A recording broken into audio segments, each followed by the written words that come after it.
Hello everyone. Today we will solve some your problem. आज की video में कुछ बच्चों के कमेंट्स थे, उनके जो डाउट हैं वो क्लियर करेंगे। बच्चों के डाउट्स की वीडियो में स्टूडेंट्स प्रॉब्लम नाम से करता हूँ। करीब 50-60 वीडियो हैं ऑलरेडी, है ना। उसकी कोई प्लेलिस्ट नहीं है, हर क्लास की में पड़ी हुई है ना। तो आज की सबसे पहली प्रॉब्लम लेते हैं। क्वेश्चन नंबर 3 है test paper 11 class 7th RS Agarwal math, और इसको पूछा है सोनी सिंह ने। पहले मैं क्वेश्चन दिखा दूं, फिर बाद में डिस्कस करेंगे। ये class 7th RS Agarwal math का है, test paper 11, question number 3। On selling a fan for ₹2,585 a man gains 1/10 of its cost price. Find the cost price of the fan. उन्हें डाउट नहीं है, उन्होंने ये पूछा है क्या इसको हम सीपी वाले फॉर्मूले से निकाल सकते हैं, और जब निकाल सकते तो कैसे निकलेगा ये हम बताएंगे, है ना। तो बेटा सोनी सिंह जिसने पूछा है ना, ये बिल्कुल निकाल सकते हैं सीपी के फॉर्मूले से, और उसको मैं करता हूँ। कैसे होगा वो भी समझाते हैं। यहाँ क्या दे रखा हमें, सेलिंग प्राइस यानी कि एसपी दे रखी है फैन की 2,585, और गेन कितना है 1/10 ऑफ इट्स कॉस्ट प्राइस। तो सबसे पहले हमें गेन परसेंट निकालना होगा। कैसे निकलेगा समझाते हैं आपको। तो क्वेश्चन नंबर 3 है class 7th RS Agarwal math का, पेज नंबर 160, टेस्ट पेपर का, है ना। तो सेलिंग प्राइस दे रखा है इसमें, सोनी ध्यान से समझना, सोनी सिंह ने पूछा है सेलिंग प्राइस ऑफ फैन, वो हमें दे रखा है 2,585 रुपीज। क्लियर, ये तो हमें दे रखा है। और क्या दे रखा है कि जो गेन है, गेन किसके इक्वल है कि gain is equal 1/10 of its cost price.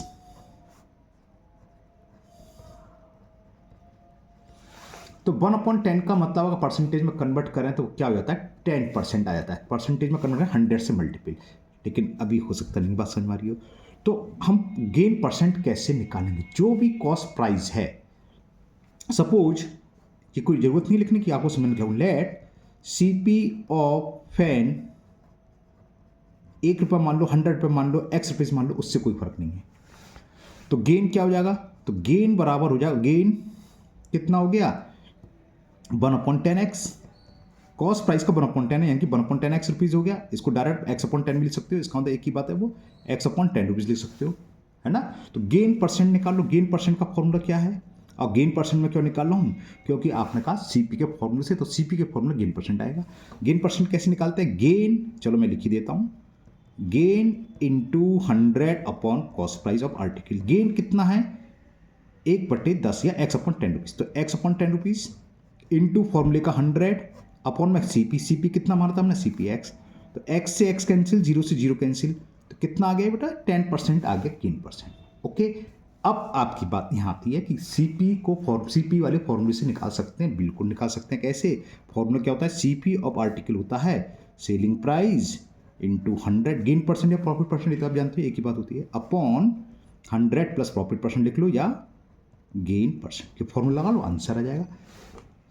SP कितना दे रखा है, सेलिंग प्राइस हमें दे रखा है 2,585, तो 2,585 rupees into 100 upon 100 plus gain percent है 10%, यानी कि 10 लगाएंगे, तो 2,585 मतलब 2,585 इंटू 100 अपॉन 110, 0 से 0 कैंसिल, 11 से कैंसिल हो जाएगा, 11 से कैंसिल कर दो, 11 बन जाए 11 2 जा 22, 3 बचा, 3 8 38, तो 11 3 जा 33, 5 बचा, 5 5 55, 11 5 जा, और जब 10 का मल्टीपल करेंगे 1 0 आ जाएगा, तो कितना आ गया 2,350 रुपीज़ आ गया cost price of fan. Okay Soni, तो मुझे उम्मीद है आपको डाउट आपका क्लियर हो गया होगा। आपका डाउट नहीं था, आपने बस इतना पूछा था। हो सकता है मैंने पहले वीडियो में पता नहीं कैसे निकाला है, 100 मान के करा, X मान के ध्यान नहीं रहता, देखी नहीं मैंने वीडियो ना, तो मैंने फॉर्मूले से कर दिया। इसकी सेलिंग प्राइस वाले फॉर्मूले से, यानी कि इस फॉर्मूले से हम सीपी निकाल सकते हैं, बिल्कुल निकाल सकते हैं। आपके सामने आंसर आ गया। ओके, चलिए लेते हैं नेक्स्ट डाउट। सेकंड पार्ट भी 3 ही डाउट हैं, और तीनों ये RS अग्रवाल क्लास 7th के हैं। सेकंड पार्ट है एक्सरसाइज 16 का, है ना।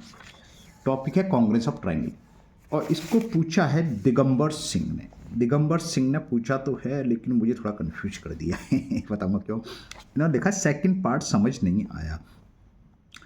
अब यहाँ बेटा क्वेश्चन नंबर 2 में भी सेकंड पार्ट है और 3 में भी सेकंड पार्ट है ना। क्वेश्चन नंबर 2 आपने लिखा नहीं, किस क्वेश्चन का नहीं आया, 3 का 2 ये रहा सेकंड पार्ट। तो आपकी प्रॉब्लम सॉल्व करने के लिए मैं दोनों ही पार्ट सॉल्व कर दे रहा हूँ, है ना। सेकंड का भी सेकंड सॉल्व कर देता हूँ, क्योंकि पता नहीं आपको किस में डाउट है। आगे आप ध्यान रखिए, पूरा लिखिए ना किस क्वेश्चन का समझ है। सेकंड पार्ट तो इसमें भी है या उस वाली एक्सरसाइज में और किसी में सेकंड पार्ट हो तो सही है। यहाँ पर क्वेश्चन नंबर 2 में भी है और 3 में भी है और फर्स्ट में भी है। लेकिन फर्स्ट तो मुझे उम्मीद है आपको समझ में आ गया होगा, फर्स्ट कुछ खास नहीं है, फर्स्ट तो नहीं होगा आपका डाउट, सेकंड या थर्ड में से ही होगा। तो मैं सेकंड का भी सेकंड पार्ट कर दे रहा हूँ, ये रहा सेकंड पार्ट, ठीक है ना, और थर्ड का भी सेकंड पार्ट। तो चलिए पहले दिखाते हैं आपको फर्स्ट का सेकंड पार्ट क्या है। क्वेश्चन नंबर फर्स्ट है, given below are pair of congruence triangle. ये हमें दे रखा है, ये दोनों ट्राइंगल कॉन्ग्रेंस है। सेकंड की बात चलिए तो हम सेकंड में डिस्कस करेंगे, फोकस करेंगे। State the property of congruence and name the congruent triangle in each case. हमें लिखाना है, बताना है किस प्रॉपर्टी से कॉन्ग्रेंस ट्राइंगल प्रूव करने के 5 कॉन्ग्रेंस क्राइटेरिया होते हैं ना, कि SSS, SAS, RHS, AAS और ASC। तो उनमें से कौन सी प्रॉपर्टी, और उसका नाम लिखना है। नाम से मतलब करस्पॉन्डेंस पार्ट्स, जो पार्ट्स होते हैं वो सेम होनी चाहिए। P एंगल किसके बराबर, जिसके साथ P बराबर 90 डिग्री की है ना। चलिए वहीं करते हैं, वहीं डिस्कस करेंगे। चलिए करते हैं। क्वेश्चन नंबर 2 का भी करेंगे हम सेकंड और थर्ड का भी, क्योंकि आपने लिखना भूल गए किस क्वेश्चन के सेकंड पार्ट में आपको डाउट है। यहाँ फिगर हमें ये दे रखी है, एक फिगर ये दे रखी है, इस सिंबल का मतलब हम जानती है 90 डिग्री। ये थोड़ा सा गड़बड़ क्यों कर रहा है, हाँ। और एक इसका, हाँ इसके नाम डाल दूँ, ये P है, ये Q है और ये R है। यहाँ सिंगल डैश लगा हुआ है, सॉरी डबल डैश, और ये सिंगल डैश। अब एक फिगर हमें, फिगर से एक ट्राइंगल की फिगर ऐसी दे रखी है, ये लिखा हुआ है N, ये M और ये डबल डैश वाली और ये L। तो ये ट्राइंगल कॉन्ग्रेंस किस क्राइटेरिया से है, देखो ये सिंबल से भी एक 90 डिग्री होता है। यानी कि हमें क्या दे रखा है, एंगल P इक्वल दे रखा है एंगल N, कैसे कर रहा है ये एंगल N के, ठीक है ना। एक मिनट होल्ड करें। और इस सिंगल डैश का मतलब यहाँ इस वाले ट्राइंगल सिंगल डैश लगा हुआ, यहाँ किस ट्राइंगल लगा, ये, यानी कि PQ बराबर है NM के। Clear, okay. और डबल डैश किस में लिख रहा है, RQ में, और यहाँ डबल डैश किस में है, ML में, यानी कि RQ बराबर है ML के। तो राइट एंगल और राइट एंगल के सामने वाली साइड्स हाइपोटेन्यूस होता है और एक साइड्स इस तरह है। राइट एंगल के सामने वाली साइड्स हाइपोटेन्यूस और एक साइड्स, यानी कि RHS से ये दोनों ट्राइंगल कॉन्ग्रुएंट हो रहे हैं। तो हमें लिखना पड़ेगा कि किस रूल से है, क्या पूछा था इसमें, given below are pair of congruent triangles, state the property of congruence, यानी कि किस प्रॉपर्टी से हो रहे हैं, and name the congruent triangle in each case. तो यहां तो आप पहले ट्राइंगल को कैसे भी लिख सकते हो, मैंने लिख दिया ट्राइंगल PQR, कॉन्ग्रुएंस का सिंबल ये होता है, ट्राइंगल ये।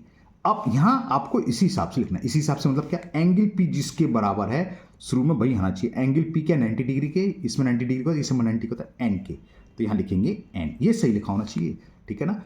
Q किसके बराबर है, पता चला नहीं पता चल रहा भाई, Q इसके बराबर भी हो सकता है, इसके बराबर भी हो सकता है, ओके। अब हम बताएं, देखो सिंगल डैश डबल डैश के लाइन के बीच का एंगल Q है, सिंगल डैश वाली डबल डैश, यहाँ देखो सिंगल डैश डबल डैश के बीच वाली लाइन कौन सी है, यानी कि Q बराबर होगा M के, और बाकी बचा क्या है यहाँ L, तो L आएगा यहाँ। बस इतना ही पूछा था। और एक चीज और पूछी थी, किस प्रॉपर्टी से हैं, तो ये कॉन्ग्रुएंस है, वो साइड में लिख दो, किससे हैं, Y right angle hypotenuse sides, shorts में RHS बोलते हैं, कॉन्ग्रुएंस क्राइटेरियन, ठीक है ना। इस क्राइटेरिया से ये दोनों कॉन्ग्रुएंट हो गए,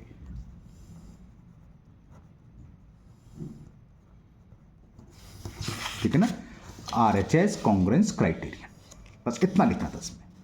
हो सकता है आपको ये क्वेश्चन आता हो, आपने थर्ड का सेकंड पूछा हो, क्योंकि बस आपने सिर्फ लिख दिया, सेकंड पार्ट समझ में नहीं आया। कौन थे, दिगंबर सिंह है ना। तो चलिए सेकंड पार्ट हम क्वेश्चन नंबर 3 का भी करते हैं। तो पहले क्वेश्चन नंबर 3 देख लेते हैं। इन फिगर 3 का सेकंड नहीं, सॉरी, तो आपका वही होगा, इसमें से गलत देखा, 3 का सेकंड नहीं 14 है ना, 4 है, तो वही था आपका, आपने एंगल लिखा था, एंगल नहीं लिखा था, एंगल समझा दो। तो मुझे उम्मीद है दिगंबर सिंह आपकी प्रॉब्लम क्लियर हो गई होगी। ठीक है ना, क्लियर। इसमें हमें आप कहते हैं एंगल लिखा था, एंगल 90 डिग्री 90 डिग्री। ये क्या है, इसका सेकंड पार्ट नहीं है, ये तो क्वेश्चन नंबर 3 है, ये तो क्वेश्चन नंबर 4 है, फिगर सेकंड है। मैं समझा 3 के फर्स्ट सेकंड होंगे, मैंने देखा अभी देखा है, तो इन फिगर 14 है, तो क्वेश्चन नंबर सेकंड का सेकंड पार्ट था। ठीक है, तो आपकी बात चली गई, मैंने गलत देख लिया। ओके ठीक है, आपने सही लिखा, सेकंड पार्ट एक ही क्वेश्चन में सेकंड का सेकंड हो गया। चलिए लेते हैं थर्ड प्रॉब्लम। नेक्स्ट क्वेश्चन है क्लास 7 RS अग्रवाल मैथ का एक्सरसाइज 20F का क्वेश्चन नंबर 8।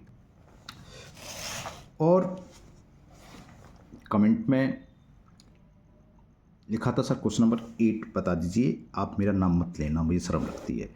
ओके ठीक है, अच्छी बात, हम कोई नाम नहीं बोले, लेकिन बेटा शर्माने की जरूरत नहीं है ना। आप क्लास में पूछेंगे तो कैसे पूछेंगे, ये बस सोचो, बहुत से बच्चे होता है कि उनको लगता है अरे हम पूछेंगे हमारी क्या लगेगा, उन्हें बड़ी झिझक सी लगती है कि हमारी बेइज्जती तो नहीं रही, कोई बड़ा बेइज्जती नहीं हो रही, ये तो अच्छी बात है। यानी कि जो नहीं पूछ रहे हैं ना, उन्होंने मैथ में कोई सवाल कर ही नहीं रहे हैं, पहली बात ये, क्योंकि मैथ ऐसा टॉपिक होता है, ऐसा हो नहीं सकता कि आपसे सारे सवाल हो जाएं, कोई ना कोई पूछेंगे। हम भी देखते हैं क्लास में सब बच्चे बैठे रहते हैं, हम जबरदस्ती बताते हैं, हम बताए ये नहीं आया हुआ है ना, तो झिझकना छोड़ दीजिए, मैं कोई नाम नहीं ले रहा हूँ, जिसने भी पूछा है नाम नहीं लूँगा मैं, समझिए, लेकिन है ना, झिझकने की शर्माने की कोई ज़रूरत नहीं है। स्टूडेंट्स को खाने पीने और पढ़ने का मतलब स्टडी करना और पूछने में कोई झिझक नहीं होना चाहिए, कोई शर्माना चाहिए, है ना। चलिए करते हैं क्वेश्चन क्या है ये एक्सरसाइज 20F का। A horse is tied to a pole in the park with a string 21 centimetre long. Find the area cover which the horse can graze. A horse is tied to a pole in the park. अब ये सवाल कैसे होगा समझाते हैं। देखो ये सवाल दो तरीके से आता है, आपके में तो सिंपल सा है ना। होता क्या, बस बच्चे सवाल का मतलब नहीं समझ पाते कभी कभी, इसलिए अटक जाते हैं, और जब सवाल एक्सप्लेन कर दिया तो वो अपने आप ही कर देंगे, जिसने पूछा अगर उनको एक्सप्लेन कर लेगा। क्या एक पोल है, अब यहाँ लिखा नहीं है कहीं भी, तो कहीं भी हो सकता है सर्किल, एक ग्राउंड है, इसमें हमने पोल है, इस पोल में एक घोड़े को, हॉर्स को हमने बांध रखा है रस्सी से, जिसकी लेंथ दे रखी है 20 मीटर। तो ये 21 मीटर लंबी रस्सी है, इस पर गधा बना, हॉर्स बना हुआ है। तो क्या हुआ, हॉर्स क्या हुआ, यहाँ बना हुआ तो यहाँ तक चढ़ सकता है, यहाँ भी चल लेगा, यहाँ भी चल लेगा, घास खा लेगा, ग्रेज खा तो चल लेगा। तो कहाँ तक आएगा, इस सेंटर से 21 मीटर दूरी तक, एक पॉइंट से फिक्स से 21 मीटर की दूरी तक, यानी कि सर्किल बनेगा। तो जो हॉर्स ने जो ग्रेस करा है कितना होगा, इस सर्किल के एरिया होगा, और सर्किल का एरिया हमें पता है पाई आर स्क्वायर, और रेडियस क्या होगी इसकी, जो स्ट्रिंग की लेंथ होगी वो 21 मीटर दे रखी है। तो यहाँ लिखेंगे हम लेंथ ऑफ स्ट्रिंग जो दे रखी है वो हमें दे रखी है 21 मीटर,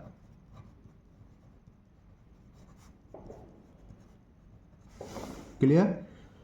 तो हॉर्स के द्वारा क्या होगा, area of a horse is tied or pole in the park with a string 21 meters. Find the area cover. तो area cover is the horse graze. तो area cover y horse कितना cover कर लिया, 2 graze करने में, चरने में।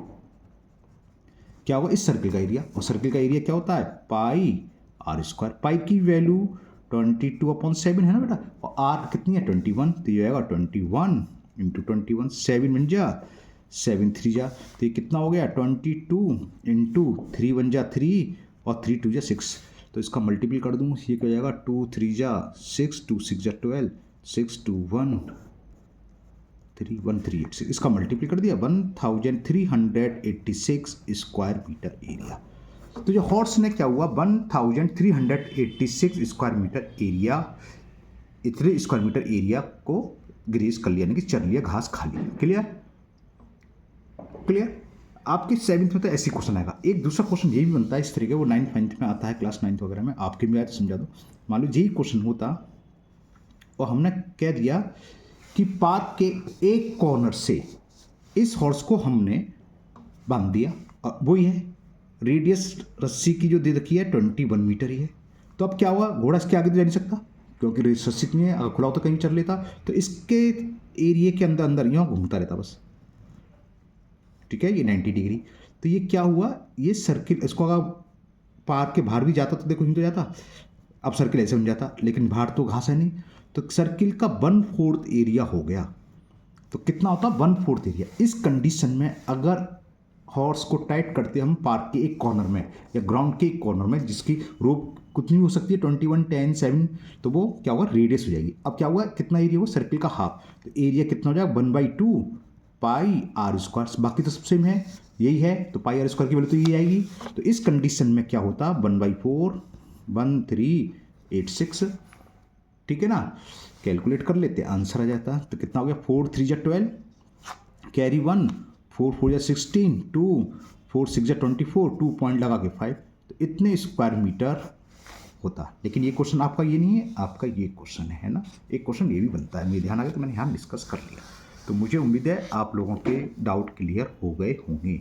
इसी तरह अगर आप लोग पहली बार वीडियो देख रहे हैं, आपकी भी कोई किसी भी एक्सरसाइज की किसी बुक की नहीं, सारी बुक मेरे पास नहीं है ना। मेरे पास देखो बता देता हूँ आपको, RD RS और ICSE बोर्ड की मेरे पास बुकें हैं। NCERT भी है, RS अग्रवाल है, RD शर्मा है, वाव मैथ है, और भी हैं जैसे S चाम की भी है मेरे पास, है ना। तो आप लोग इसके अलावा कोई बुक हो तो आप क्वेश्चन को मैसेज में टाइप करके भेज देना। तो आपकी कोई भी डाउट है तो मैं उस पर स्टूडेंट्स प्रॉब्लम नाम से वीडियो बनाता हूँ, उसे बना के सेम डे या दूसरे दिन 100% अपलोड हो जाएगी।